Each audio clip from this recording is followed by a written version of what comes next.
चलिए जी, good morning. कैसे हैं आप लोग? पहली क्लास किन किन बच्चों की है मेरे साथ? चलिए, अभी हमने ज़्यादा कुछ पढ़ाया नहीं है।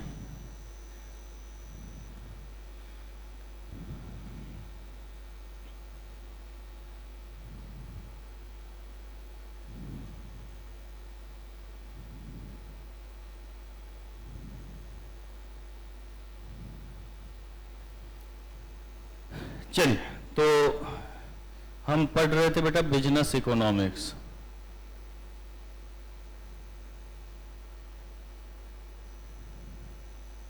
यही पढ़ रहे थे ना? और बिजनेस इकोनॉमिक्स के अंतर्गत हमने अभी बस शुरुआत करी थी कि इकोनॉमिक्स हमारा क्या होता है, किन किन तरीके से हम लोग इकोनॉमिक्स को देखते हैं। ठीक है, तो सबसे पहले हमने इसमें आपको बताया था कि इकोनॉमिक्स जो है हमारा वो ग्रीक वर्ड से आया हुआ है। कौन से वर्ड से आया बेटा? वो कौन सा वर्ड? ओक्योनोमिया। ओक्योनोमिया का मतलब क्या होता है बेटा? House management. 19वीं सेंचुरी तक इकोनॉमिक्स को किस नाम से जाना जाता था? पॉलिटिकल इकोनॉमिक्स के नाम से जाना जाता था, पॉलिटिकल इकोनॉमिक्स कहलाता था। तो ये हमने देखा था। फिर हमने बोला था कि इकोनॉमिक्स का ऐसा कोई भी प्रॉपर डेफिनेशन नहीं होता, बट अगर इकोनॉमिक्स हमको समझना है, इकोनॉमिक्स की बात करनी है, तो हम अलग अलग नजरिए से, अलग अलग व्यू पॉइंट्स के अनुसार हम लोग उसको समझने की कोशिश करेंगे। और उसमें सबसे पहला था बेटा अपना वेल्थ व्यू पॉइंट। सबसे पहला कौन सा था अपना? Wealth view point. तो वेल्थ व्यू पॉइंट के अनुसार हमने देखा था कि एडम स्मिथ साहब ने 1776 में जब अपनी बुक लिखी थी an inquiry into the nature and causes of wealth of the nation, an inquiry into the nature and causes of wealth of the nation, तो वहां पर उन्होंने इकोनॉमिक्स के बारे में बताया था कि अगर किसी भी राष्ट्र की, किसी भी इकोनॉमी की, किसी भी कंट्री की अगर हम वेल्थ की बात करते हैं, भाई अगर हम एक पर्सन की बात करें, इंडिविजुअल, तो हम क्या बोलेंगे? हमारे जेब में कितना पैसा, यही हमारी ताकत है। सिंपल सी बात है भाई। अगर कोई आपसे पूछता है तुम्हारी औकात क्या है, तो क्या बोलते हैं? अरे हमारे पास इतने पैसे हैं, इतने संपत्ति है। तो कहीं ना कहीं हम मनी और वेल्थ से उसको कंपेयर करते हैं या नहीं करते? कहीं ना कहीं पर हम उसको मनी और वेल्थ से कंपेयर करते हैं। तो ये जो हम लोग मनी और वेल्थ के अनुसार कंपेयर कर रहे हैं, यही हमारे किसको दिखाएगा? इकोनॉमी को दिखाएगा, इकोनॉमी के बारे में बताएगा। तो पहला केस तो हमने आपको ये बताया हुआ था। फिर उसके बाद बोला था कि सबसे पहले एडम स्मिथ साहब ने इकोनॉमिक्स को एक्सप्लेन किया, इसलिए इनको किस नाम से जानते बेटा हम लोग? फादर ऑफ मॉडर्न इकोनॉमिक्स या फादर ऑफ इकोनॉमिक्स के नाम से जानते। क्योंकि भाई जो सबसे पहले किसी भी चीज को एक्सप्लेन करे, जो सबसे पहले किसी भी चीज को बताए, तो जन्मदाता तो वही कहलाते हैं। तो अगर एडम स्मिथ साहब ने पहले इसको बताया, तो यही किस नाम से जानेंगे बेटा? फादर ऑफ इकोनॉमिक्स के नाम से या फादर ऑफ मॉडर्न। क्योंकि हमने बताया था कि जो हम काम कर रहे हैं ना, ये दो भागों में बट गया हमारा। एक हम आज के अनुसार जो चल रहे हैं, आज जो हम लोग देख रहे हैं, और एक था जो हम नहीं देख पाते, जो पहले पुराने जमाने की बात है। जैसे कभी भी आपस में अगर हम लोग बात करते हैं, कभी भी आपस में किसी भी तरीके की बात होते, तो हम क्या कहते हैं? पुराने जमाने में, पहले के अनुसार। तो अगर पहले के अनुसार देख रहे हैं, पहले के मुताबिक हम बात कर रहे हैं, पास्ट में देख रहे हैं, तो वो हमारा किसके अनुसार? ट्रेडिशनल के अनुसार देखा जाएगा, ट्रेडिशंस को देखेंगे। और जो हम प्रेजेंट सिचुएशन में देख रहे हैं, जो हम आज की बात कर रहे हैं, इसको हम लोग किस नाम से जानते हैं बेटा? मॉडर्न इकोनॉमिक्स नाम से। तो आज जो भी हम पढ़ रहे हैं, चाहे जितनी भी काम कर रहे हैं, ये सारे के सारे किसके अंतर्गत आ रहे हैं? हमारे मॉडर्न इकोनॉमिक्स के अंतर्गत। तो इसलिए हम लोग इसको फादर ऑफ मॉडर्न इकोनॉमिक्स भी कह सकते हैं, या नॉर्मल फादर ऑफ इकोनॉमिक्स भी कह सकते हैं। ओके, फिर उसके बाद बात आई थी कि जो हमारे एडम स्मिथ साहब थे, इनको सपोर्ट किया गया था प्रोफेसर जेबी से के द्वारा। किसके द्वारा सपोर्ट किया गया था?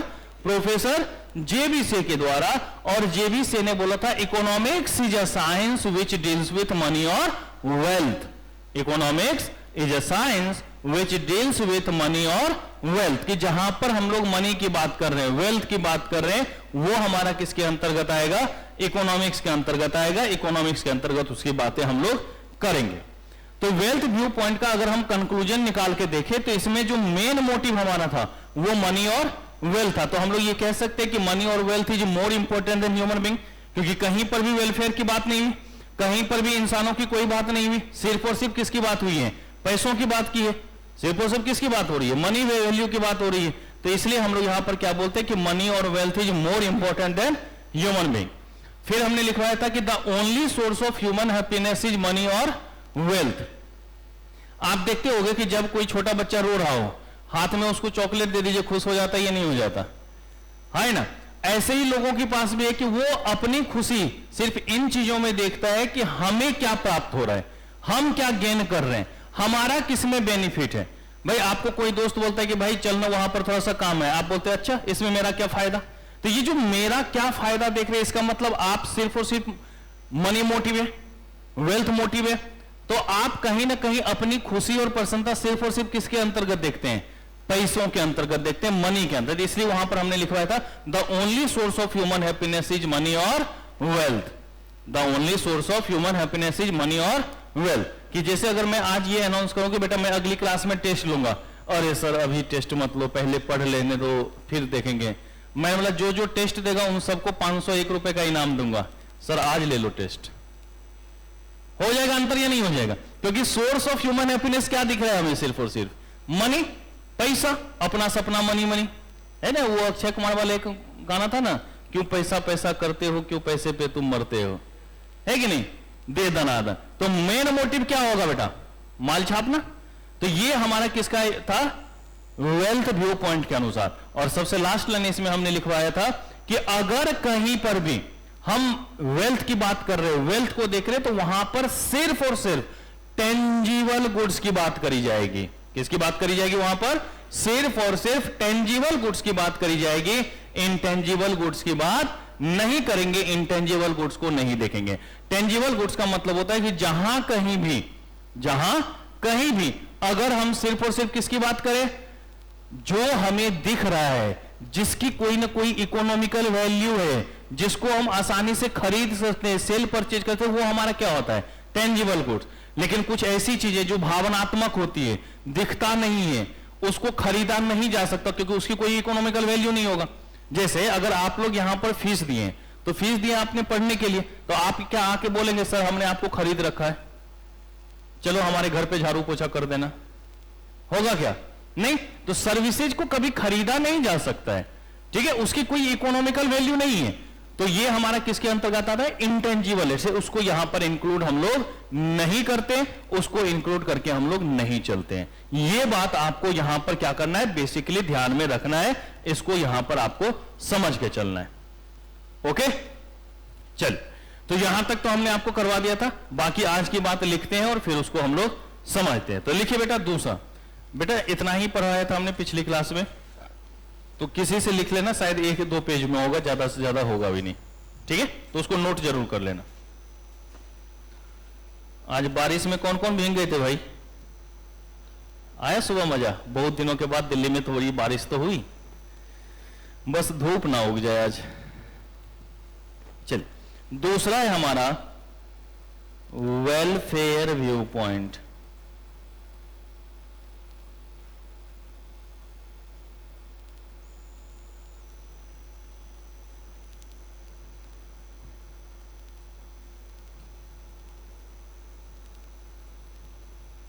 बेटा बाय और सेल तो हर किसी को किया जा सकता है। मैंने अभी जो आप यहां पे पढ़ रहे हैं, तो एक तरीके से आपने हमें भी क्या करा, पेमेंट देकर के उसकी वैल्यू नापी ना, बट इसका जो है ना एक्चुअल वैल्यू मेजर्स नहीं हो सकता, ठीक है। और आगे चल के इसीलिए तो हम इकोनॉमिक्स में इंक्लूड करते हैं, इनके अकॉर्डिंग हम लोग मेजर नहीं कर सकते।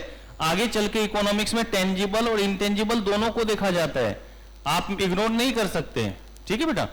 आगे चल के वो देखेंगे कि यहां पर दोनों ही आएगा, टेंजिबल और इंटेंजिबल। अभी जब मैं स्कैरसिटी और चॉइस मेकिंग कराऊंगा ना, तो वहां पर ये बातें मैं नोट करवा दूंगा, वहां पर ये बातें बताई गई थी। तो देखिए बेटा, कहता है after the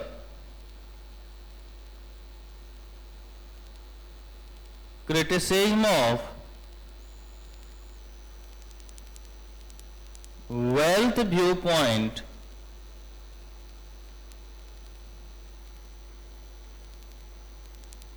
this viewpoint was given by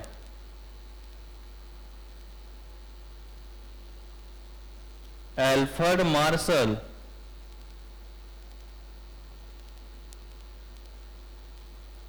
who wrote a book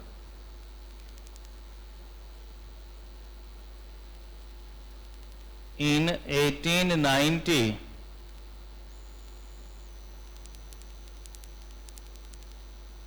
the principles of economics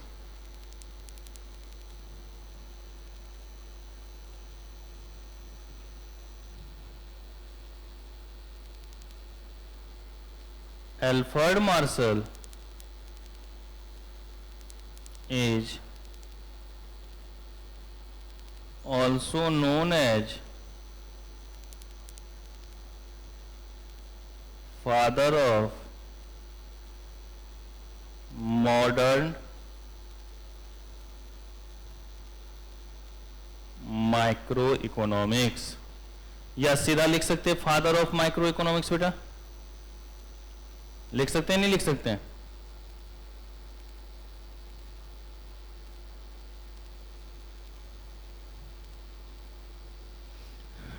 बेटा राइटिंग पता ना चले तो बता देना जरूर, ठीक है। कहता है this view point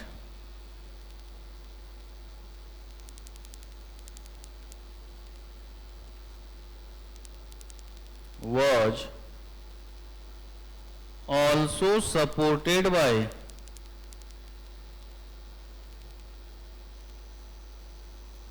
A.C. Pigou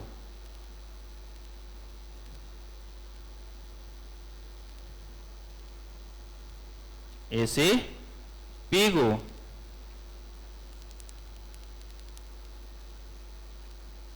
according to A.C. Pigou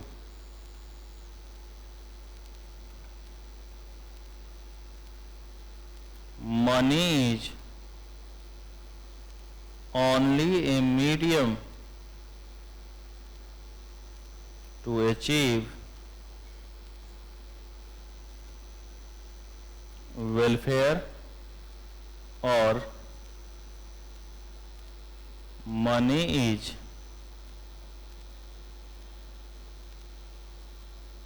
measuring rod to achieve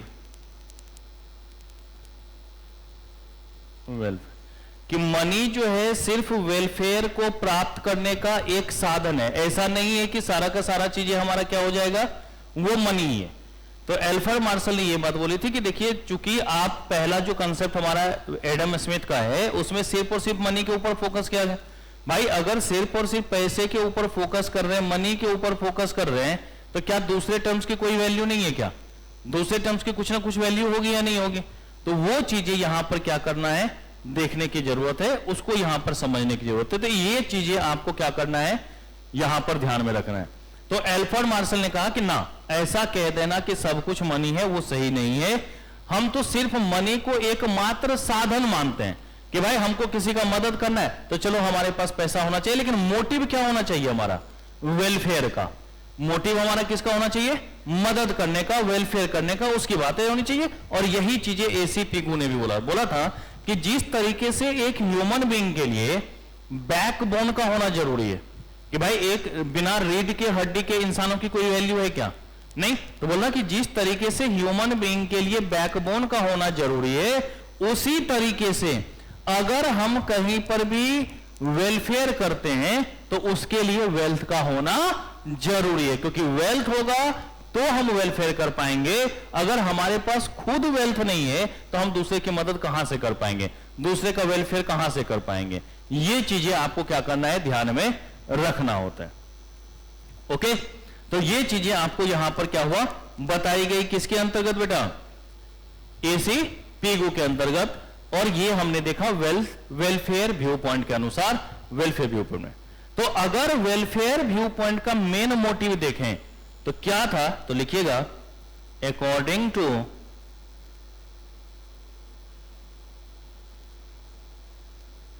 welfare view point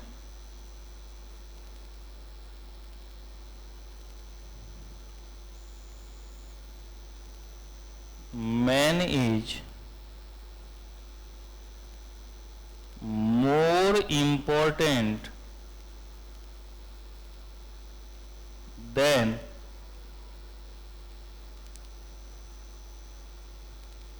human being.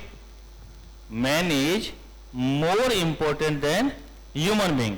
इंसानों से ज्यादा अब किसकी वैल्यू है बेटा हमारे पास? पैसों की वैल्यू है या इंसानों की ज्यादा वैल्यू है ना?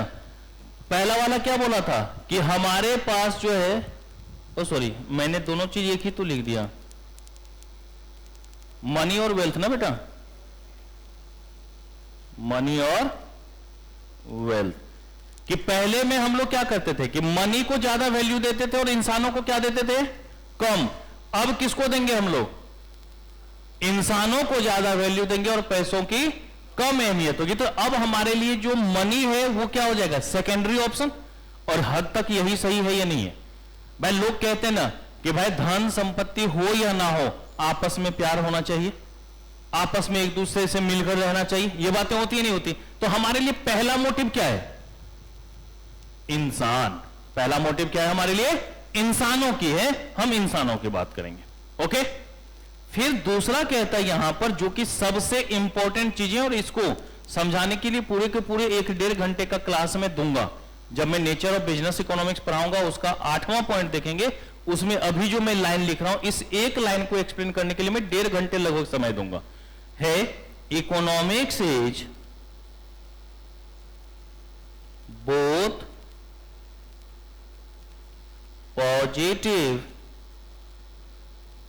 as well as normative science. Economics is both positive as well as normative science. ठीक है, तो इसको आप यहां पर अंडरलाइन जरूर कर लीजिएगा क्योंकि ये पूरा का पूरा एक टॉपिक है जिसको हमको एक्सप्लेन करना है। नेचर ऑफ बिजनेस इकोनॉमिक्स का सबसे लास्ट पॉइंट है, क्योंकि अभी अगर एक लाइन में समझाऊंगा तो उसका फायदा क्या? क्योंकि हर अटेम्प्ट 2 नंबर का क्वेश्चन सिर्फ इस लाइन से आता है। इस एक पॉइंट से 2 नंबर का क्वेश्चन हर अटेम्प्ट आया है और इस बार भी आया था। ठीक है, तो उसको पूरे डिटेल्स में हम लोग पढ़ के देख लेंगे कि इसका मतलब क्या होता है। आसान शब्दों में यह समझ लीजिए कि हम कोई भी काम करते हैं तो हमेशा 2 ऑप्शन होता है ना। मैं सीए कर रहा हूं, बन गया तो सीए, नहीं बन पाया तो। अब 2 चीजें आगे या नहीं आगे? बन गया तो कोई टेंशन नहीं, अगर नहीं बन पाया तो फिर आगे दुनिया में बचा क्या है? तो साथ साथ ग्रेजुएशन रखते हैं या नहीं रखते हम लोग कि कुछ ना कुछ तो आगे काम चलता रहेगा। तो हर एक बच्चा क्या करता है? सीए के साथ साथ चाहे कोरेस्पोंडेंस से ही सही बीकॉम करता है या नहीं करता, ताकि एक तो अपना ग्रेजुएशन भी साथ में चलता रहे। तो ये चीज क्या देख रहे हैं आप लोग कि आपके माइंड में कहीं ना कहीं वो दोनों चीजें हैं कि यस और नो। अगर हुआ तो क्या होगा और नहीं हुआ तो क्या कर सकते हैं, है कि नहीं? तो दोनों चीजें रखनी पड़ेगी या नहीं रखनी पड़ेगी?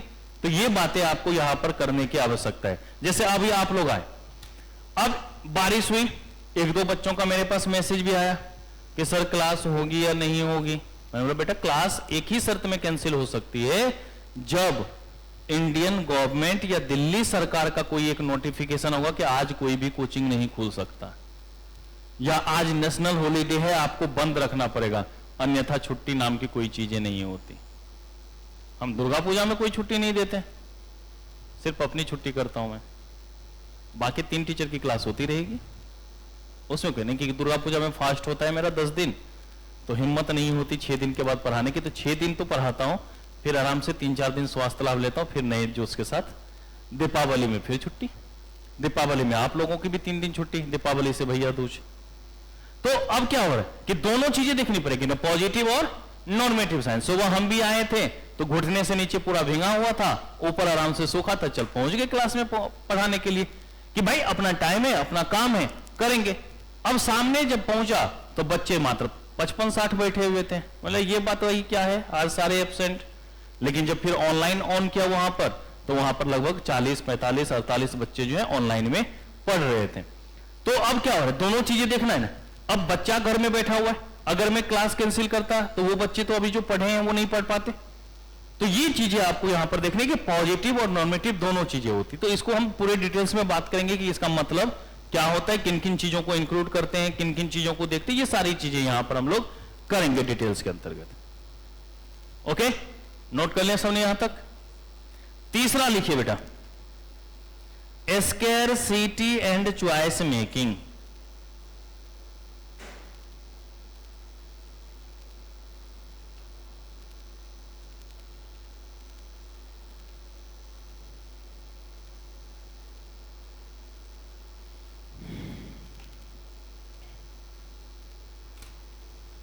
इसको हम अपने ना रियल लाइफ से अप्लाई करके देखते हैं और फिर देखते हैं कि क्या ये अप्लाई होता है या नहीं होता है। क्योंकि अगर हमारे साथ अप्लाई होगा, आपके साथ अप्लाई होगा, इसका मतलब सबके साथ अप्लाई हो रहा होगा।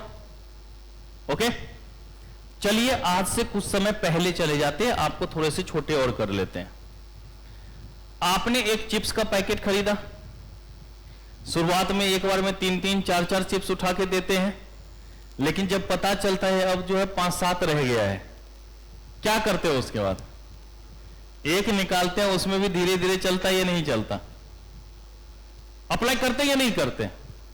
क्योंकि आपको पता है पैकेट में तो इतना ही है, क्या उसको बढ़ा पाएंगे? ऐसा तो नहीं कि गिली गिली का ला भर गया फिर से, ऐसा तो हो नहीं सकता भाई। बचे हैं अब 5-6 और स्वाद ज्यादा देर तक लेना है, तो फिर क्या करते हैं? आराम से थोड़ा सा टुकड़ा काटे, फिर इधर उधर देख रहे हैं, फिर थोड़ा सा मजे ले लेके। तो आप क्या कर रहे हो कि जो लिमिटेड रिसोर्सेज है उसी का बेस्ट यूटिलाइजेशन करना पड़ेगा या नहीं करना पड़ेगा?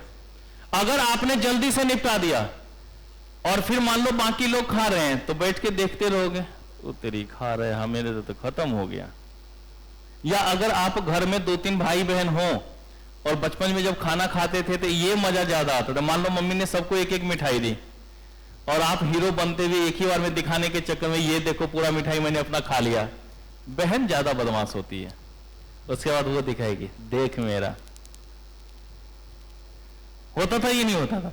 तो स्कैरसिटी और चॉइस मेकिंग इसी के बारे में बताते हैं, क्योंकि हम इंसान हैं। नेचुरल रिसोर्सेज तो प्रभु की देन है, उसमें हम कुछ कर सकते हैं क्या?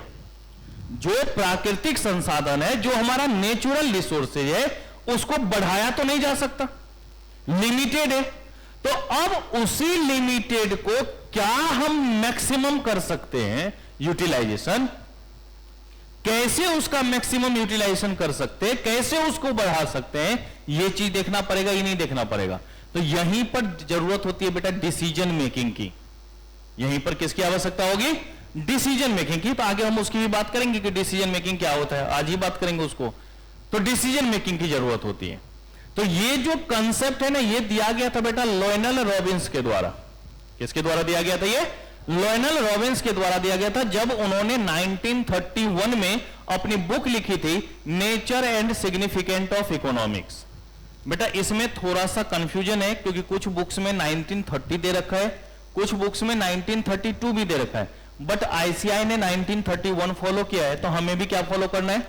1931 ही फॉलो करना है, क्योंकि जो आईसीआई कहेगा हमें वही तो करना है। तो आईसीआई ने 1931 फॉलो किया है, तो आपको भी कौन सा फॉलो करना पड़ेगा? 1931 करना है। तो ये जो है कंसेप्ट जब लोयनल रॉबिन्स ने दिया, तो उन्होंने दोनों की आलोचना करी, एडम स्मिथ की भी करी और एल्फ्रेड मार्शल की भी करी। बोला देखो, एक ने बोला कि सिर्फ वेल्थ का होना जरूरी है, एक कह रहे हो कि भाई हम वेलफेयर करेंगे, लेकिन वेलफेयर तब करेंगे जब हमारे पास वेल्थ होगा, अगर वेल्थ नहीं तो वेलफेयर नहीं। तो इसका मतलब तो तुम भी वही कह रहे हो ना कि वेल्थ का होना जरूरी है। मतलब वेलफेयर व्यू पॉइंट में बैक डोर से वेल्थ की एंट्री हो रही है, नहीं हो रही है कि नहीं? हम तुम्हें यह नहीं कहेंगे कि तुम हमारे जानी दुश्मन हैं, बस बड़े प्यार से कहेंगे जब आप हमारे सामने आते हैं तो हमारी इच्छा होती है कि आपकी सांसें रोक दी जाए। तो बेटा बात तो वही हुआ ना कि हम चाहते कि तुम्हें खत्म कर दें, बात हुई है नहीं हुई? तो मतलब वेल्थ व्यू पॉइंट में जो बात बताई गई और वेलफेयर व्यू पॉइंट में जो बात गई वो मिलता जुलता लग रहा है ना, क्योंकि हम वेलफेयर करेंगे लेकिन पहले पैसा होना चाहिए। मदद करने का तो बहुत इच्छा है, माल तो आ जाए। तो मतलब बैकडोर से क्या हुआ? वेल्थ की एंट्री हुई है नहीं। तो बोला कि देखो ये तो चलता रहेगा, वेल्थ और वेलफेयर तो होता रहेगा, कभी इसके बारे में भी तो सोचो कि जो हमारी प्राकृतिक संसाधन है, जो हमारी नेचुरल रिसोर्सेज है, वो नेचुरल रिसोर्सेज हमारा क्या है, लिमिटेड है। वो नेचुरल रिसोर्सेज हमारा क्या है, लिमिटेड है। तो हमें उसी लिमिटेड रिसोर्सेज का बेस्ट यूटिलाइजेशन करने को देखना होगा, ये नहीं देखना होगा, अल्टरनेटिव यूज करने की जरूरत होगी और नहीं। जैसे आपने पुरानी मूवी देखी है, गदर मूवी देखी, कोई गदर देखा है, लेटेस्ट तो वही है। उसमें देखा है ट्रेन को कैसे चलाते थे, कोयले से चलता था ना बेटा।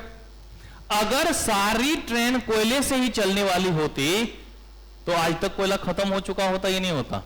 क्योंकि भैया हम आविष्कार तो इसका कर नहीं सकते, हम खोज कर सकते हैं कि कहीं कोयला मिल जाए, कहीं कुछ मिल जाए, लेकिन भगवान ने जितना बना रखा है उतना ही ना मिलेगा, वो हमें होगा ही नहीं होगा। या उसके बाद धीरे धीरे आ गया था बेटा डीजल इंजन।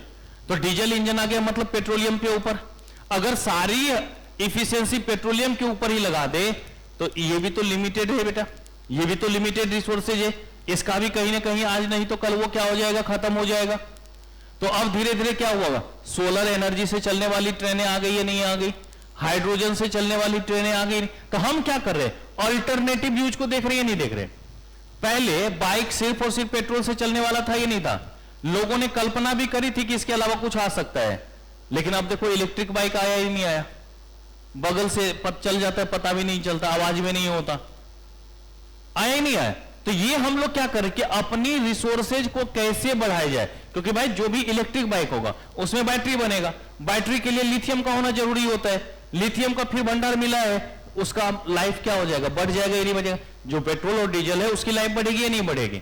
उसी तरीके से सीएनजी से चलने वाली गाड़ियां आ गई या नहीं आ गई, तो जो डीजल और पेट्रोल की वैल्यू थी वो लाइफ थोड़ा सा बढ़ जाएगा या नहीं बढ़ जाएगा। तो हमें क्या करना पड़ रहा है कि जो अवेलेबल रिसोर्सेज है उसके बेस्ट यूटिलाइजेशन को देखना पड़ेगा। यह बात बताई गई थी किसके द्वारा बेटा, लोयनल रॉबिन्स के द्वारा। ठीक है, तो चलिए जल्दी से लिख लेते हैं।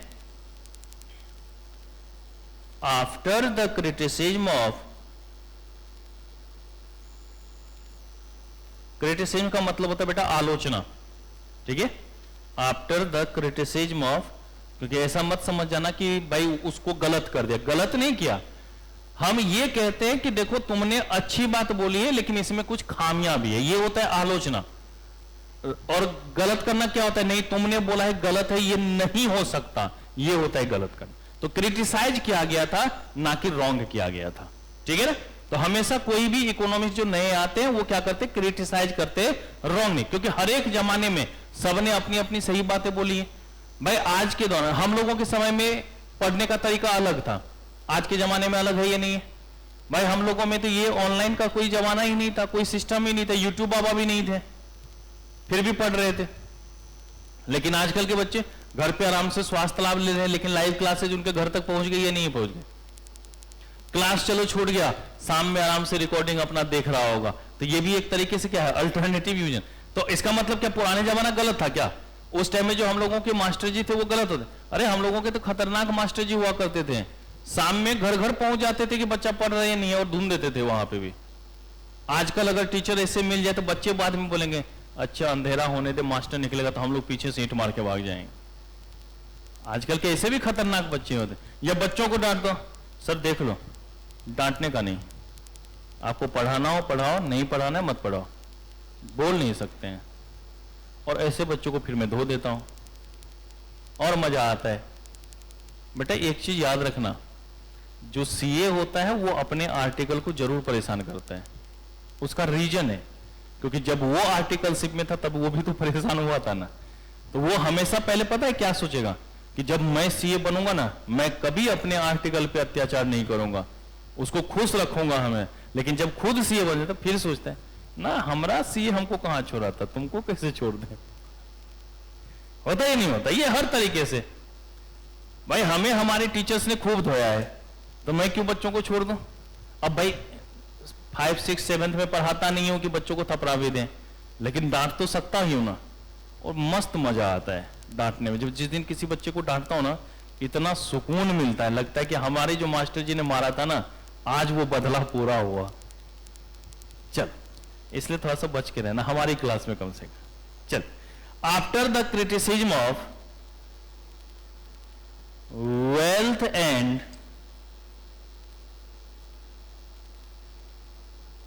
welfare viewpoint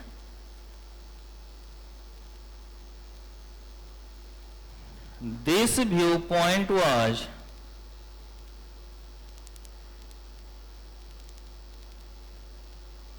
given by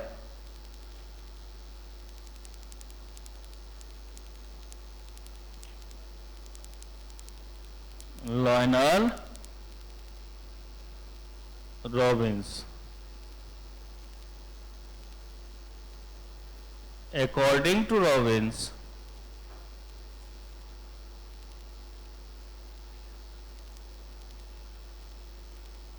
money entered in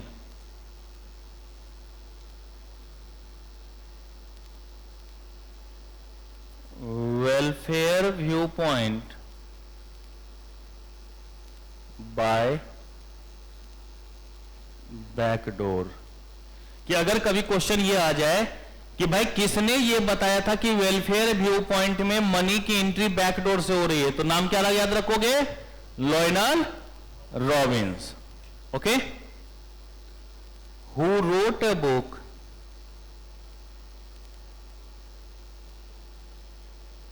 in 1931, The Nature and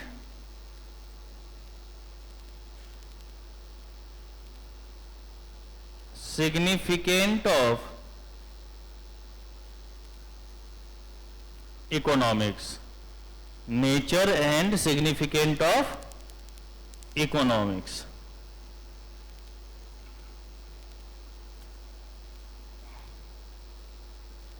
According to Robbins,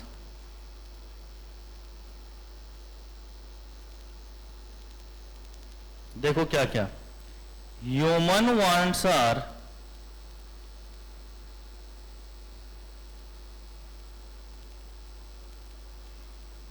unlimited but human wants are unlimited but resources are limited or scarce. Human wants are unlimited but resources are limited or scarce. तो इसको हम लोग इसका मतलब कह सकते हैं बेटा डिमांड ग्रेटर देन सप्लाई. कह सकते या नहीं कह सकते? भाई आपने बोला मम्मी 500 रुपए दो, मम्मी ने 200 का नोट पकड़ाया, आपकी डिमांड कितनी थी? सप्लाई कितनी हुई? तो दिक्कत आएगी नहीं कि पहले जो आपने सोचा था 500 मिलेगा तो ये करूंगा ये करूंगा, अब सीधा वहां पे सोच क्या हो जाएगी 200 रुपए में ये सारे काम कुछ ना कुछ पूरा करने हैं. तो क्या होगा? आपको अपना डिसीजन मेकिंग बदलना पड़ेगा कि नहीं बदलना पड़ेगा? तो मतलब आप क्या करोगे बेटा? Alternative use of resources. Alternative use of resources. तो स्कैरसिटी और चॉइस मेकिंग में सबसे इंपॉर्टेंट बात यही है, और ये सही भी है. भाई हम देखें या आप देखें, हर जगह पे ये बात जरूर आएगी कि जितने रिसोर्सेज हैं, जो हमारे पास अवेलेबल रिसोर्सेज है, उसी में हमको पूरा करना है या नहीं करना है. जैसे मान लीजिए कि आप जो हैं 3 लोग घर में हैं, ठीक है, और आप लोगों ने जो है टोटल 12 रोटी बनाया है अपने खाने के लिए, ठीक है. अब लेट नाइट कोई एक गेस्ट आ गए घर पे, आपने अभी तक खाना खाया नहीं था. अब गेस्ट आ गए तो या तो आपको फिर से खाना बनाना पड़ेगा, नहीं तो कोई और उपाय ढूंढना पड़ेगा. आप गए आटा देखने के लिए, आटा खत्म. अब आपके दिमाग में क्या सोचेगा कि भाई 12 रोटी हमने 3 लोगों के लिए बनाया था, अगर हम 4 लोग 3-3 रोटी भी बांट ले तो काम चल जाएगा या नहीं चल जाएगा? भाई भले ही 100% सेटिस्फेक्शन ना हो, लेकिन एक काम हमारा हो जाएगा या नहीं हो जाएगा? तो हमें क्या करना पड़ेगा बेटा? अल्टरनेटिव यूज ऑफ रिसोर्सेज देखना पड़ेगा कि जितने ही हमारी सीमित संसाधन है, उसी सीमित संसाधन में हम कैसे उसका बेहतरीन इस्तेमाल करेंगे, कैसे उसका बेस्ट यूटिलाइजेशन करेंगे, इन चीजों को भी हमें को क्या करना पड़ेगा, देखने की जरूरत होगी। इन चीजों को भी हमें क्या करना होगा बेटा, समझने की जरूरत होगी। ओके, तो ये भी बात यहां पे करने की आवश्यकता पड़ेगी या नहीं पड़ेगी, इसको भी देखने की जरूरत होगी या नहीं होगी, तो ये बात यहां पर बताई गई थी। ओके, नेक्स्ट इसी में यहां तक नोट कर लिया था ना बच्चों। कहता है economics includes both tangible as well as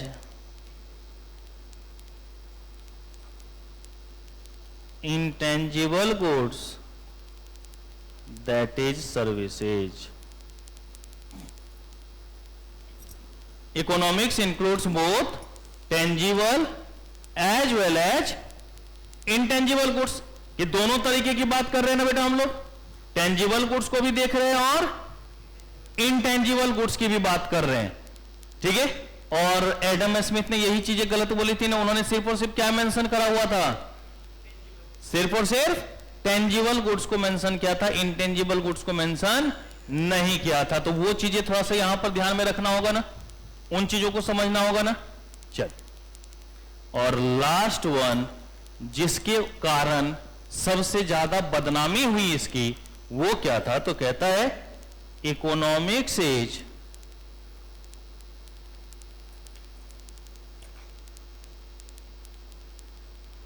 pure positive science,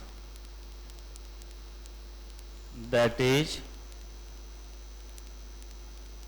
neutral between ends or scars, like का मतलब बेटा एग्जाम्पल मिल्क और वाइन। अब इसका मतलब क्या है जरा समझते हैं।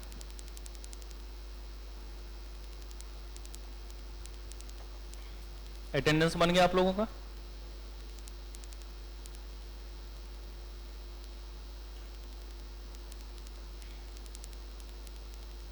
देखो हमने क्या लिखा कि economics is pure positive science that is neutral between ends, neutral between ends और स्कार्स लाइक मिल्क और वाइन। न्यूट्रल बिटवीन एंड्स का मतलब होता है असीमित, कोई सीमाएं नहीं। बेटा इसने पूरा का पूरा जो टॉपिक दिया है वो तो इसी पे दिया है कि स्कैरसिटी और अल्टरनेटिव यूज दिया या नहीं दिया, कि भाई रिसोर्सेज हमारे पास लिमिटेड है, हमको उसी में यूज करना है, खुद बोल रही है। और खुद सबसे नीचे में क्या लिख रहा है, अनलिमिटेड है। न्यूट्रल बिटवीन का मतलब क्या होता है, असीमित है। असीमित है का मतलब क्या हुआ, अनंत। अनंत का मतलब क्या होगा, कभी खत्म ना होने वाला। भाई कैसे हो सकता है, ये तो वही कहानी हो गई कि मेरे दो दो बाप, मेरे दो दो बाप। देखा है कभी गोपी किशन मूवी, गोपी किशन मूवी के लास्ट में देखना, उसमें बोलता है मेरे दो दो बाप, मेरे दो दो बाप, डबल रोल था गोपी किशन का। तो ऐसा थोड़ी ना होगा भाई, तुम डिसाइड कर लो कि लिमिटेड है या अनलिमिटेड है, दो में से एक तो डिसाइड करना होगा ना। कि पहले ऊपर तुम पहले पूरे बोलते हो human wants unlimited, resources limited, limited limited, और लास्ट में आकर के न्यूट्रल बिटवीन, कैसे संभव है। दूसरा एग्जाम्पल जो इन्होंने मिल्क और वाइन का दिया, जरा देखो। आप अपने घर जाओ यहां से, और घर जाते ही मम्मी को बोलना, मम्मी एक गिलास गर्मा गर्म दूध हल्दी डाल के दे दो, मिलेगा या नहीं मिलेगा, मिल जाएगा। गुस्सा करेंगी क्या, नहीं। लेकिन जब शाम में पापा ऑफिस से आए तो पापा को बोलना, पापा ऐसा है एक क्वार्टर लाओ और मेरे लिए 2-4 पैक बनाओ। बेटा उसके बाद पापा क्या करेंगे आप समझ सकते हैं। अगले दिन आप सुबह सुबह मैसेज करेंगे कि सर आज क्लास नहीं आ सकता, थोड़ी सी तबीयत डाउन है, कुछ दिन ऑनलाइन ही लूंगा। फिर मैंने आपसे बाद में कॉल करके पूछा, बेटा क्या हुआ। कुछ नहीं सर, आपके एग्जाम्पल को हम लोग गलत साबित करने की कोशिश कर रहे थे, पर एक्चुअल में गलत हमारे साथ हो गया है। ठीक है, तो डॉक्टर ने अगले कुछ दिनों तक बेड रेस्ट लिखा हुआ है। होगा या नहीं होगा बेटा? क्या कभी पापा बोलेगा ओहो मेरा बच्चा बड़ा हो गया, अभी बेटा क्वार्टर क्यों हाफ लाते हैं, ये लो? नहीं ना। जबकि मम्मी ने दूध के समय ऐसी तो बातें नहीं करी और पापा ने पकड़ के धो दिया। तो भाई हर चीज सही नहीं हो सकती। आप जो है ट्रेन आ रही हो और रेलवे ट्रैक पर बीच में खड़े हो जाओ, आज हम ट्रेन को उड़ा देंगे देख लो, क्या होगा उसके बाद? बगल वाले लोग चुनेंगे कि कहां कहां टुकड़ा गिरा हुआ है, होगा ही नहीं होगा? भाई हर चीज पॉजिटिव नहीं होता, आपको नॉर्मेटिव भी सोचने की जरूरत होती है। भाई अगर हम मान के यहां पर बैठे कि हमें फाउंडेशन में अच्छे नंबर लाने हैं, नहीं आया तो, या आएगा कैसे, उसके लिए क्या क्या करना पड़ेगा, ये सारी चीजें ना देखनी पड़ेगी। तो ये चीजें यहां इन्होंने थोड़ी सी गलती कह दी कि इकोनॉमिक्स हमारा क्या होता है, प्योर पॉजिटिव होता है। भाई हर चीज ऐसा कहीं ना कहीं है जिसमें डिबेट करने की बात होती है। ऐसी बात है ही नहीं कि जो बोल दे सब मान ले। गवर्नमेंट कोई भी रूल पास करती है, कोई नियम बनाती है, क्या अपोजिशन अगेंस्ट नहीं होता? क्या होगा? तो ये नहीं होता। आज अगर मैं कोई भी चीज बोलूंगा, आप बोलोगे नहीं नहीं सर ऐसा नहीं है, लेकिन जिस दिन आप टीचर बनोगे फिर वही चीजें बोलोगे बेटा ऐसे ही करो। होता ही नहीं होता। तो हर जगह पॉजिटिव और नॉर्मेटिव दोनों चीजें होंगी या नहीं होंगी? लेकिन इन्होंने क्या कहा था कि ना भैया सिर्फ पॉजिटिव होता है, ऐसा संभव नहीं है। और यही एक चीज इन्होंने गलत करी, बाकी इन्होंने सारी की सारी क्या बोली है, सही बातें बताई है। ओके, नोट कर लिया यहां तक। और यहीं से पता है एक नया कंसेप्ट का जन्म हो जाता है, सेंट्रल प्रॉब्लम ऑफ इकोनॉमी। क्योंकि ये जो हमने डिमांड ग्रेटर देन सप्लाई बताई, ये सिर्फ आपके साथ या हमारे साथ प्रॉब्लम नहीं है, हम सबों के साथ यही प्रॉब्लम है। हम सब के साथ यही दिक्कत है, इसी को झेलने की जरूरत होती है। ओके, चलिए जना, लास्ट वन इज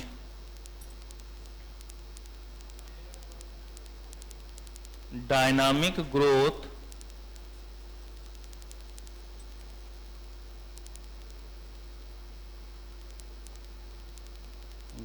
एंड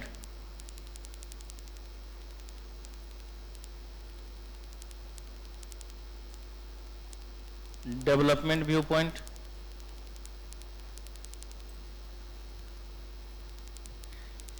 बेटा ये कंसेप्ट दिया गया था पॉल ए सैमुअल्सन के द्वारा।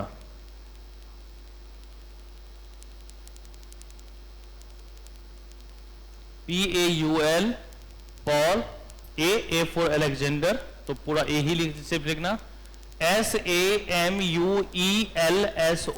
सैमुअल्सन, पॉल ए सैमुअल्सन। तो डायनामिक ग्रोथ और डेवलपमेंट व्यू पॉइंट किसके द्वारा दिया गया बेटा?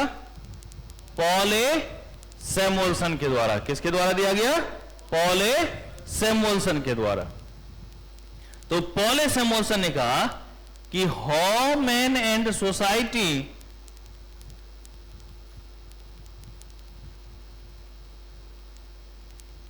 कैन चूज अल्टरनेटिव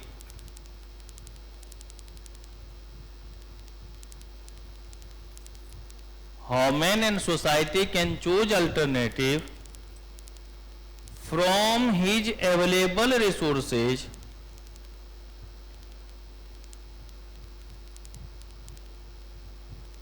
या limited resources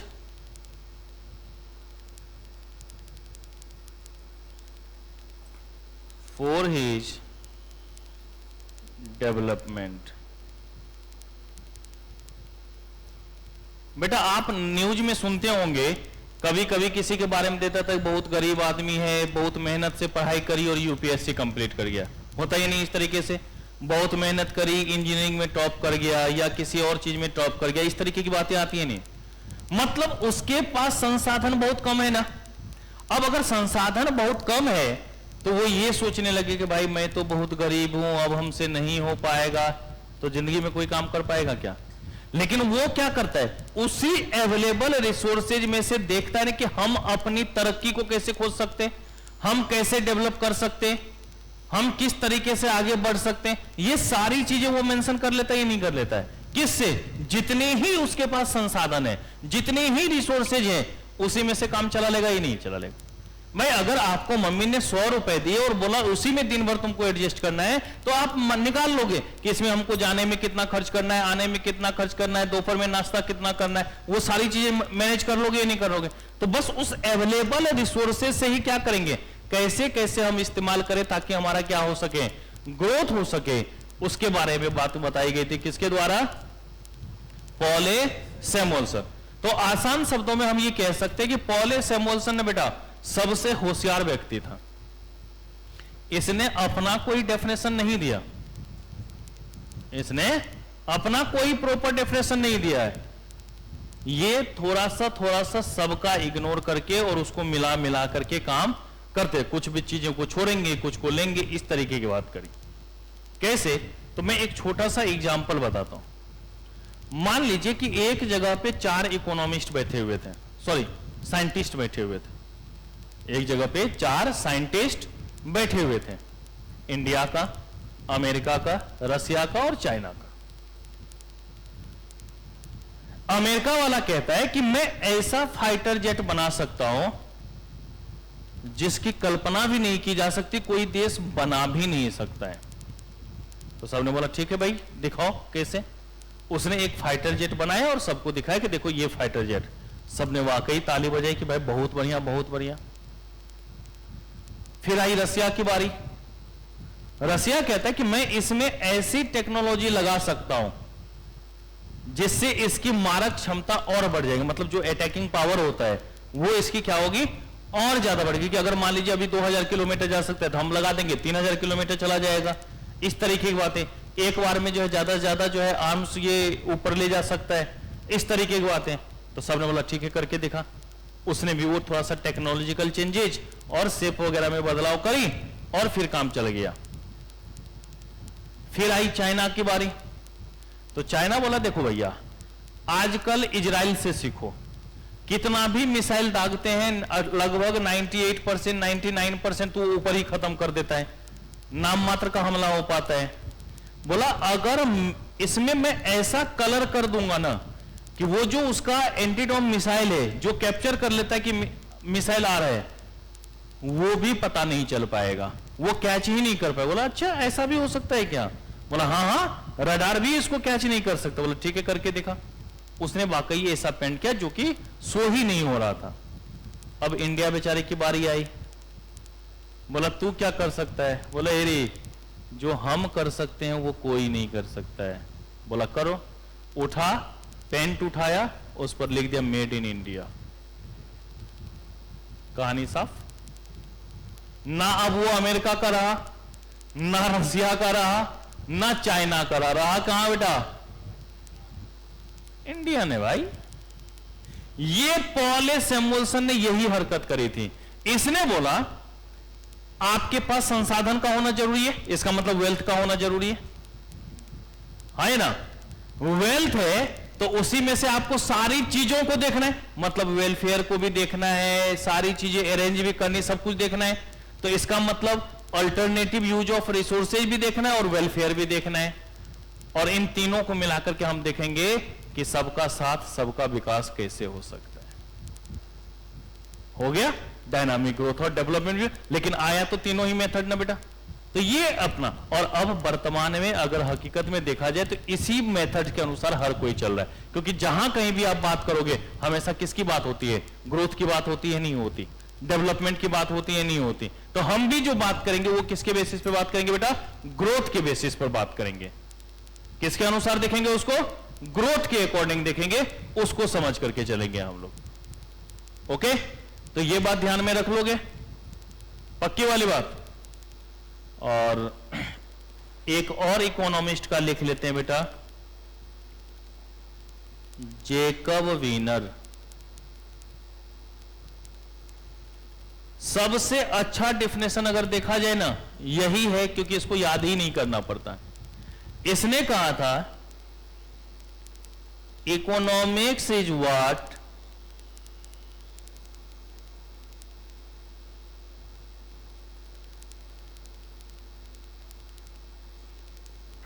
economist do. Tension ही खत्म। हमें सोचना ही नहीं है इकोनॉमिक्स क्या होता है। भाई जो इकोनॉमिस्ट बोल देगा हम चुपचाप एक्सेप्ट कर लेंगे, बात खत्म है ना। गवर्नमेंट रूल बनाती है, हम चुपचाप फॉलो करते हैं ना, फॉलो करते ही नहीं करते। तो हमें सोचना क्या, जो इकोनॉमिस्ट कह देगा हम चुपचाप उसको फॉलो कर लेंगे। यही हमारा क्या है बेटा, इकोनॉमिक्स के नाम से आ जाता है। तो ये हमने सिर्फ ये देखा कि इकोनॉमिक्स का मतलब क्या है, किन किन चीजों को लेकर आते हैं हम लोग। यहां तक किसी को समझने में दिक्कत, पक्की वाली बात। चलिए, अब ऊपर में एक वर्ड आया था चॉइस मेकिंग, उसी को हम लोग कहते बेटा डिसीजन मेकिंग। भाई हम कोई भी काम करते हैं तो हमें निर्णय लेने की जरूरत होगी या नहीं होगी, निर्णय की आवश्यकता पड़ेगी या नहीं पड़ेगी। भाई आपने 12th का पेपर दिया तो 12th के पेपर के बाद सीए के बारे में सोचा होगा, तभी ना सीए करने आए हैं। या ऐसे तो नहीं सर हम सोए थे ना, अचानक से सपने में भगवान आए, उन्होंने बोला बेटा तुम्हारे लायक सीए है, चलो कल से स्टार्ट करो। ऐसा तो हुआ नहीं होगा। भाई आपने पूरी तरीके से सोचा होगा, डिसीजन मेकिंग किया होगा, फिर अप्लाई किया होगा।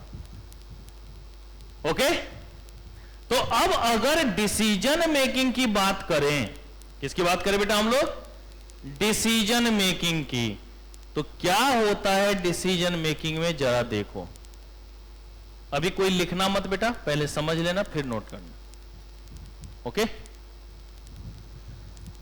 आप सभी यहां पर क्या है बेटा, 12th पास आउट स्टूडेंट, या अगर नेपाल वाले बच्चे होंगे तो चल रहा होगा, रिजल्ट तो भी आया नहीं हो। कौन कोई हो नेपाल के इसमें, नहीं ना है रिजल्ट, अगले महीने तक आ सकता है, लास्ट तक। अच्छा पहले ही नहीं, इस बार जिन्होंने पेपर दिया उसका तो कहा जुलाई लास्ट या अगस्त में रिजल्ट आता है, उससे पहले तो आता नहीं। तो 12th वाले स्टूडेंट हैं, 12th पास स्टूडेंट हैं। आगे आपका निर्णय क्या था बेटा, आपने सोचा और सीए बन गए क्या। भाई इसके लिए एक हमारा ये डगर है जिसको हमको फॉलो करना पड़ेगा कि भाई यहां से हमको क्या करना पड़ रहा है, यहां तक आने की जरूरत है। हमको सीए करना है तो हमने उसके अनुसार मेहनत करनी पड़ेगी, जो भी उसके लिए रिक्वायरमेंट होगी वो सारा काम करना पड़ेगा। यही होगा ना बेटा। तो आपका जो मेन मोटिव है, वो मेन मोटिव क्या होगा बेटा, कि कैसे जल्दी से जल्दी हम सीए कर लें। ओके, ये आपका मेन मोटिव है, सीए करना है। लेकिन दुनिया में ना बेटा पंगा बहुत है। हमने आपको मोटिवेट किया कि देखो बेटा जिंदगी में कुछ नहीं रखा हुआ है, जो है सो यही है, पढ़ाई लिखाई करो, इसके अलावा सब मोह माया है। आप एकदम मोटिवेटेड हो गए ना, गुरुजी एकदम सही कह रहे हैं, आज के बाद पढ़ाई के अलावा कोई बातचीत नहीं, किसी भी तरीके की कोई चीजों को नहीं देखना है, मोटिवेट हो गए। लेकिन बेटा दोस्त नाम की एक प्रजाति होती है, वो गुरुजी से भी ज्यादा मोटिवेटेड बातें करते हैं। बोले अरे काहे लो कलवा के चक्कर में पड़ रहा है, का शिक्षा दे दिया तुमको रे, जो पढ़ो खाली पढ़ो। यही उम्र है एंजॉय करने का, पढ़ाई तो बाद में भी हो जाए। और दोस्तों की बातें ना बेटा यहां नहीं, सीधा यहां पर लगता है कि नहीं। मास्टर की बातें यहां तक रहती है और दिमाग फिर सही सोचने लगता है। फिर जैसे ही दोस्त आता बोलता है दिमाग खत्म, दिल की सुनो, है ना।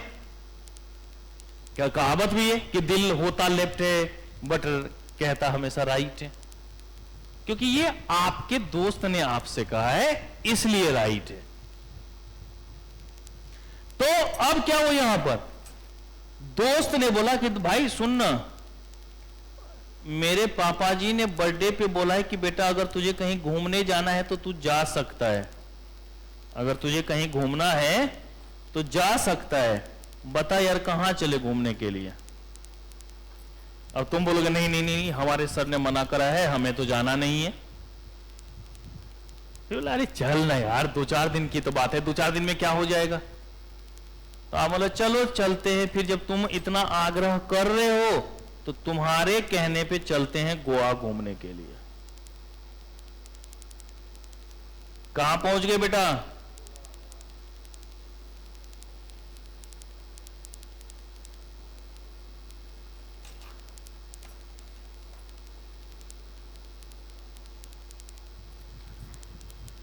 बेटा सीए की राहें अब दूर हो जाएंगी या नहीं दूर हो जाएंगी? अगर आप सीधे जा रहे होते तो नजदीक अपने गोल के पहुंच रहे होते, लेकिन पहुंच कहां गए हैं? गोवा। भाई दोस्त के बाबूजी ने उसको बर्थडे गिफ्ट दिया था, आपके बाबूजी ने थोड़ी ना बोला था। वहां से आए, 2-4-10 लाख जो पड़ी वो तो पड़ी ही पड़ी, वो तो बोनस है, वो तो पेरेंट्स का बेटा आशीर्वाद है।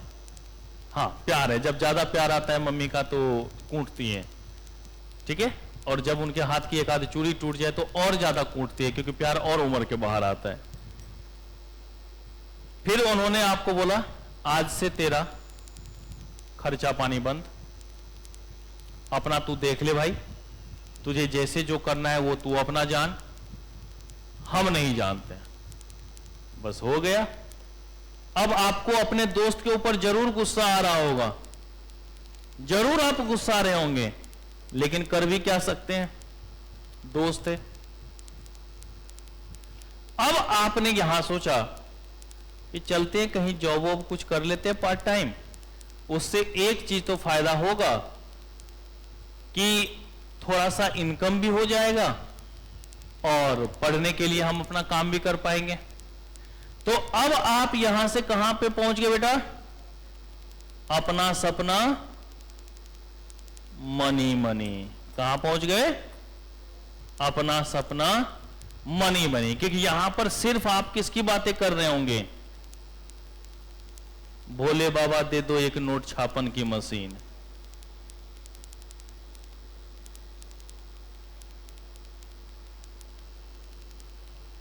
कुछ डॉलर भी ले लो।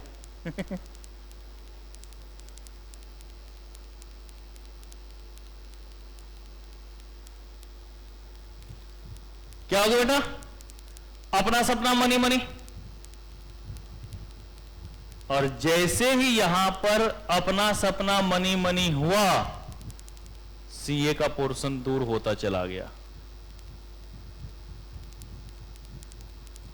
अब इसके बाद हो सकता है कि पेरेंट्स आपके बोले नहीं नहीं बेटा छोड़ दे, बाकी ये सब चीजें रहने दे, तू अभी पहले पढ़ ले, चल तुझे मैं पैसे दे रहा हूं, तू एक बार सीए कर ले उसके बाद काम करना। तो फिर आपको क्या करना पड़ा बेटा? डिसीजन मेकिंग की जरूरत हुई या नहीं हुई? डिसीजन कैसे लिखते रहे? DE ऐसा ही ना? अच्छा ऊपर में तो लिख ही रखा है, फिर मैं भी तुम लोगों के चक्कर में भुला जाता हूं। शॉर्ट टर्म मेमोरी लॉस हो गया हूं मैं भी आज। बताओ, DECISIONMAKING, ठीक है। क्योंकि एक बार अगर आप सीए बन गए, इसके बाद गोवा भी लगा रहेगा, वर्ल्ड टूर भी लगा रहेगा, और मनी भी लगा रहेगा। ये नहीं लगा रहेगा, सब कुछ मिलेगा, ये नहीं मिलेगा। तो बेटा ये जो डिसीजन मेकिंग करने की जरूरत पड़ती है, ये कब पड़ती है, ये भी तो देखना पड़ेगा कि भाई किस केस में हमको डिसीजन मेकिंग करना पड़ेगा और किस केस में डिसीजन मेकिंग नहीं करना होगा। ये दोनों चीजें देखनी पड़ेगी ना, हमें दोनों चीजें करनी होगी। तो कहता है इसके लिए हम लोगों को 3 चीजों को ध्यान में रखना है। ये 3 चीजें देखिए किस जगह पे जरूरत पड़ेगी और किस जगह पे जरूरत नहीं पड़ेगी। बेटा एक वो बताओ, अगर अंबानी के घर में पैदा हुए होते, यहां पर बैठने की जरूरत पड़ती क्या? काहे का डिसीजन मेकिंग? भाई जो अपने शादी में 2000-4000 करोड़ खर्च कर सकता है, 6000 करोड़ का घर बनवा सकता है, उसकी यहां रिसोर्सेज की कमी है क्या? नहीं। तो अगर आपके पास अनलिमिटेड रिसोर्सेज हो, अगर आपके पास अनलिमिटेड रिसोर्सेज हो, तो क्या डिसीजन मेकिंग की जरूरत होगी? क्या यहां पर डिसीजन मेकिंग होगा बेटा? बोलो जल्दी। काहे का डिसीजन मेकिंग भाई? जब रिसोर्सेज अनलिमिटेड है तो हमें सोचने की जरूरत ही नहीं है। ओके? उसी तरीके से आपके साथ एक दुर्घटना घटित हो जाए, बाबूजी आपके पास आए, बेटा 12th का पेपर खत्म, जी पापा जी, खुशी खुशी आपने बोला कल से सीए की क्लास ज्वाइन कर। आपसे नहीं पूछा कि क्या करना है, सीधा क्या बोला, सीए की क्लास ज्वाइन कर। पापा बस बोल दिया ना बेटा, ठीक है पापा, तो मैं पापा कोचिंग देख लूं, टॉपर्स क्लासेज में बात कर लिए, चुपचाप वहां पे कल चले जाना 9 बजे। अब बेटा जब रिसोर्सेज का सिंगल यूज हो रहा होगा तो फिर आवश्यकता किसकी होगी? डिसीजन मेकिंग की। अब आपकी कौन सी डिसीजन मेकिंग?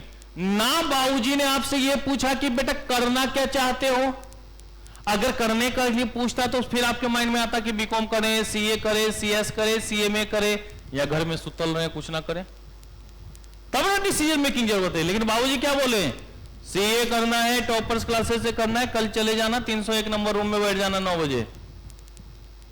कोई ऑप्शन? तो अगर सिंगल यूज रिसोर्सेज हो,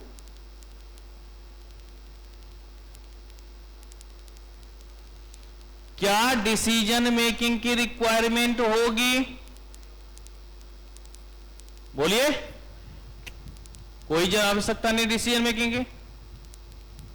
लेकिन अब आते हैं हम लोग आम आदमी की जिंदगी में। लिमिटेड रिसोर्सेज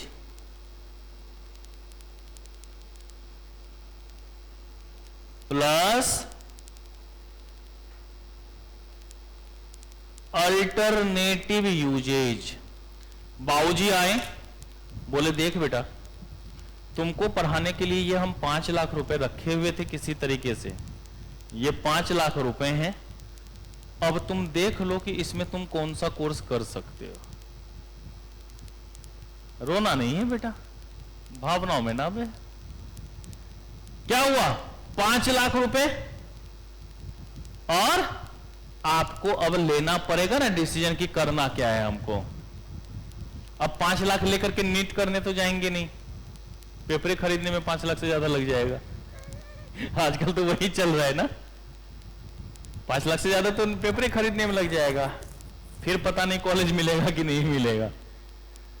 तो अगर लिमिटेड, अब क्या हो गया रिसोर्सेज, क्योंकि भाई घर वालों ने कितना बोला है खर्च कर सकते हैं मैक्सिमम 5 लाख रुपीज, ठीक है। अब उसमें आपके पास ऑप्शन है कि कोई एक सेलेक्ट कर सकते हैं। ऐसा तो नहीं बोलोगे पापा हम सोचते हैं सीए, सीएस, सीएमए और बीकॉम चारों करें, फिर इसके बाद एमबीए का भी देखेंगे, हैं? क्या कहना चाह रहे हो बेटा? तो यहां पर आपको डिसीजन मेकिंग की जरूरत होगी या नहीं होगी?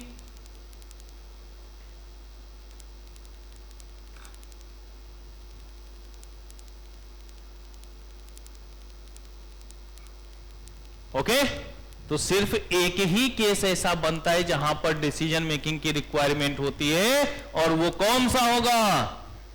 Limited resources and alternative usage.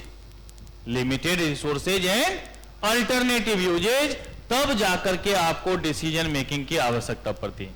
बेटा आप जो है हाईवे पे जा रहे हो और अचानक से सामने जो है 3-4 रास्ते कट रहे हो, तो आपको सोचना पड़ता है ना कि अब किधर जाएं, और कभी कभी गूगल मैप बाबा बते भी नहीं करेंगे, नहीं होता इस तरीके से। अब मान लो सड़क भी है, साइड वाला लेन भी है, फ्लाईओवर भी है, अब गूगल बाबा ऐसा दिखाएगा समझ में नहीं आएगा कि नीचे से जाना है या फ्लाईओवर के ऊपर से जाना है, तो फिर वहां पर रुककर अगल बगल वाले से पूछते ना भैया उधर जाना है कि इधर से जाए, होता ही नहीं था। तो डिसीजन मेकिंग की रिक्वायरमेंट पड़ी या नहीं पड़ी? लेकिन अगर रास्ता सिंगल है तो बस आंख खुला रहता है और एक्सीलेटर घुमा रहे होते हैं, चल आज मस्ती में, क्योंकि वहां पर किसी भी तरीके की डिसीजन मेकिंग की जरूरत है ही नहीं। तो जब तक ऑप्शन अवेलेबल नहीं होगा डिसीजन मेकिंग की रिक्वायरमेंट होगी क्या? नहीं होगी। तो इसलिए यहां पर डिसीजन मेकिंग की जरूरत पड़ जाती है। ओके बेटा, वो जो मैं ऊपर ग्राफ बनाया था ना, वो भी जरूर बना लेना समझने के लिए, ये भी जरूर बना लेना।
हो गया।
हो गया।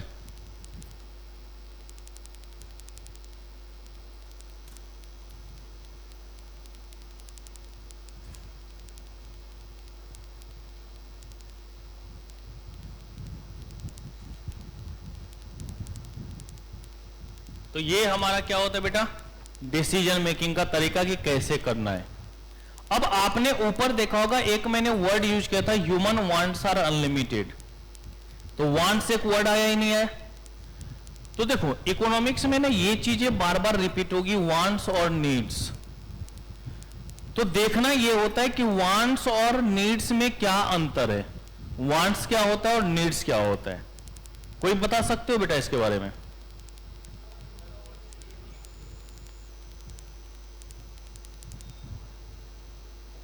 नीड्स, अच्छा सही बोल रहे हो। वांट्स मतलब इच्छा और नीड्स का मतलब जरूरत।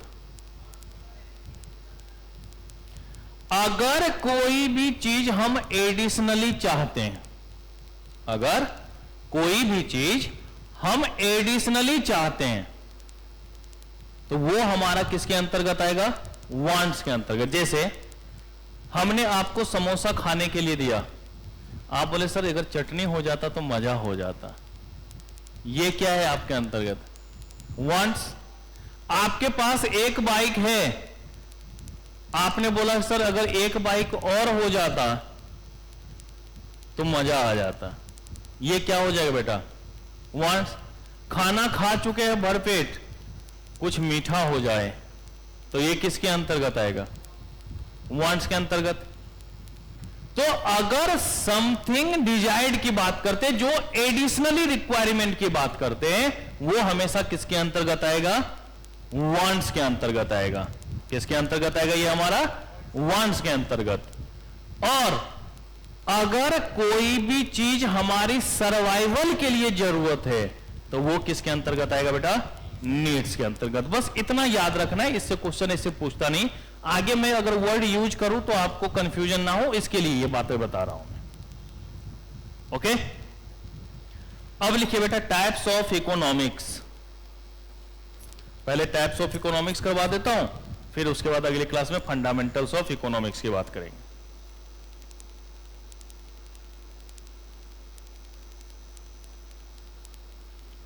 Types of economics. बेटा इकोनॉमिक्स दो प्रकार के होंगे, माइक्रो इकोनॉमिक्स और macro economics.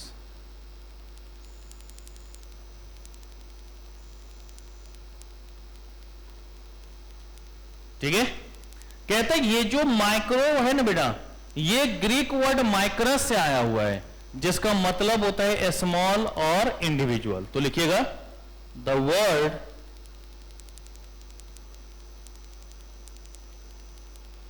Micro is derived from Greek word micros, which means small or individual. The word micro is derived from Greek word micros, which means small or individual. उसी तरीके से macro की अगर बात करें तो the word macro is derived from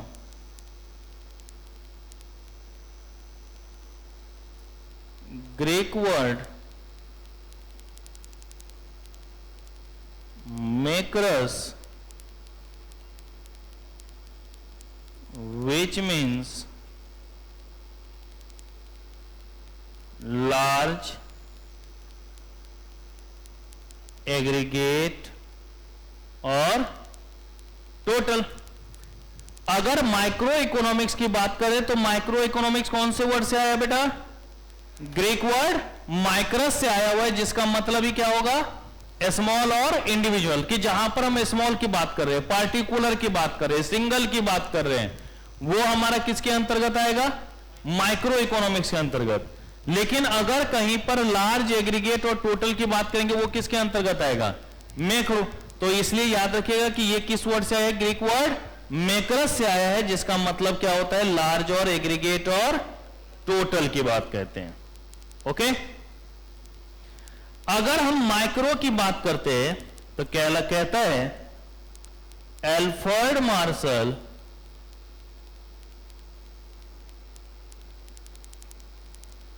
is known as father of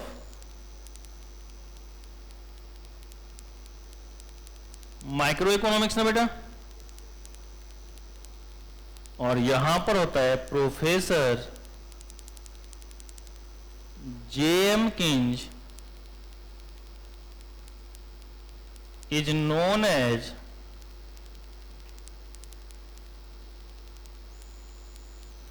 father of macro economics. किसके अंतर्गत आएगा? Father of macro economics. तो ये चीजें ध्यान में रखना है.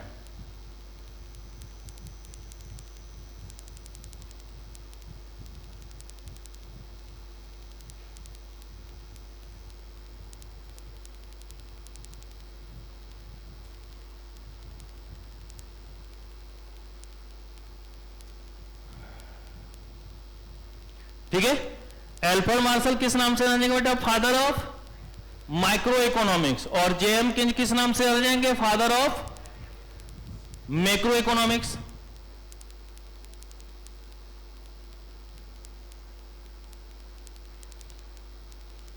चलिए, फिर उसके बाद आता है बेटा कि अगर बॉल्डिंग के अनुसार देखा जाए, प्रोफेसर बॉल्डिंग की बात करें तो बॉल्डिंग ने यह कहा था कि अगर कहीं पर भी सिंगल शब्द लगा हो, पार्टिकुलर शब्द लगा हो या इंडिविजुअल शब्द लगा हो तो वो किसके अंतर्गत आएगा?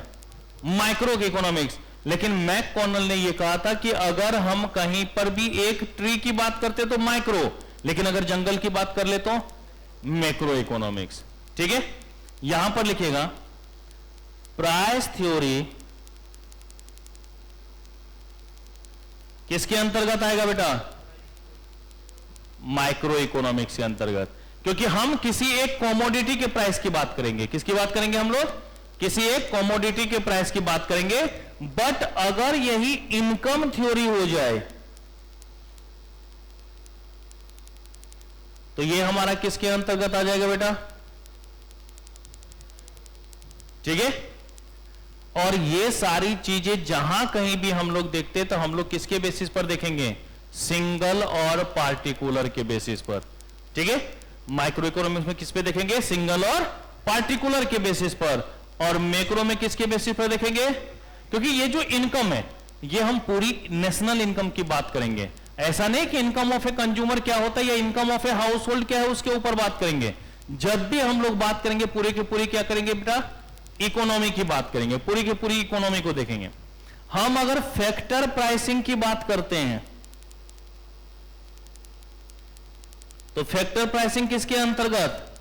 भाई ये हमारा है, इसमें देखो ये रबर का काम है, ये प्लास्टिक का काम है, इसके अंतर्गत सेल वगैरह लगा हुआ है, फिर स्टील का कुछ वर्क है, फिर इसका मदरबोर्ड बना हुआ है, सब अलग अलग जगह बना होगा, ये नहीं होगा, तो सबकी अलग अलग कॉस्ट निकाली गई होगी, नहीं। तो फैक्टर का मतलब होता है टुकड़ों में कि अलग अलग चीजों की कॉस्ट को मिला करके तब ना इसकी टोटल कॉस्ट निकाली गई होगी। तो फैक्टर कॉस्ट किस में आ जाएगा बेटा? हमारा माइक्रो इकोनॉमिक्स के अंतर्गत। लोकेशन ऑफ एन इंडस्ट्री, बेटा टॉपर्स क्लासेज लक्ष्मी नगर मेट्रो स्टेशन गेट नंबर 2 के बगल में है, तो इंडिविजुअल को नहीं रिप्रेजेंट कर रहा है। तो अगर किसी इंडस्ट्री के लोकेशन की बात कर रहे हैं तो वो किसके अंतर्गत आएगा बेटा? माइक्रो इकोनॉमिक्स के अंतर्गत आएगा, नहीं होगा? Lock out in Telco,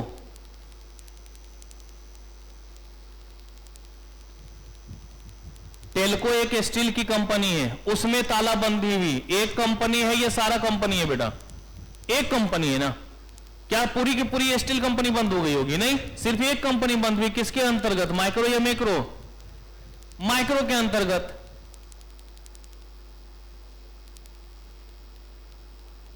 causes of failure of x and company, x and company का क्या कारण था फेल होने का? एक कंपनी के रीजन की बात कर रहे हैं ना हम लोग, किसके अंतर्गत आएगा बेटा ये हमारा? माइक्रो या मैक्रो? माइक्रो इकोनॉमिक्स के अंतर्गत आएगा ना। उसी तरीके से यहां पर हम नेशनल इनकम की बात कर रहे हैं, किसके अंतर्गत आएगा? National income and output. Micro economics या मैक्रो इकोनॉमिक्स? मैक्रो ना, क्योंकि पूरी इकोनॉमी की बात होगी। अनएम्प्लॉयमेंट, पूरी इकोनॉमी की बात। पॉपुलेशन, पूरे इकोनॉमी की बात। Balance of trade, balance of payment, किसके अंतर्गत? ठीक है। मनी सप्लाई, किसके अंतर्गत? पूरी की पूरी इकोनॉमी के अंतर्गत। तो जहां पर भी लार्ज स्केल की बात आएगी, टोटल की बात आएगी, वो हमारा किसके अंतर्गत आ जाएगा बेटा? Macro economic. और जहां पर इंडिविजुअल या सिंगल को रिप्रेजेंट करेंगे वो किसके अंतर्गत?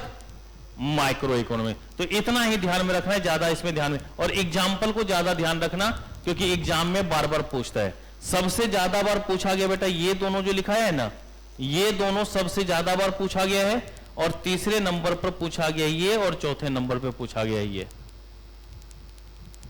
ठीक है। तो इसलिए इसको थोड़ा सा क्या करना है, आपको ध्यान में रख के चलना है, इसको ध्यान में देना कि क्या हमारी बातें यहां पर हो रही है। सबसे ज्यादा पूछा है लॉकआउट एंड टेल्को वाला, फिर उसके बाद पूछा है causes of failure of x and company वाला, फिर उसके बाद पूछा है बेटा फैक्टर प्राइसिंग वाला, और लास्ट में पूछा है बेटा बीओटी का मतलब बैलेंस ऑफ ट्रेड, बीओपी का मतलब बैलेंस ऑफ पेमेंट। आगे जाके मैक्रो इकोनॉमिक्स में पढ़ाऊंगा इसके बारे में, और बाकी आपने 12th में पढ़ा भी होगा इन चीजों को, फिस्कल पॉलिसी में था ना ये, तो से balance of trade, balance of payment, उसमें पूरा था हमारे पास।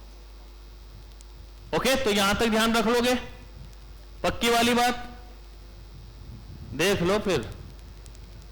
चलिए, तो यहां तक ज्यादा नहीं, एक बार खाली हल्का रीड करके आ जाना, कुछ और ज्यादा करने की जरूरत है नहीं। ग्रुप में सारे बच्चे ऐड हो गए हो? कौन कौन ऐड नहीं हुए हो? अच्छा, वो जो नए बच्चे हैं, मैं नाम और नंबर अपना दे दे रहा हूं बेटा, उस पर मुझे व्हाट्सअप कर देना, मैं ग्रुप का लिंक भेज दूंगा, तो ऐड हो जाना।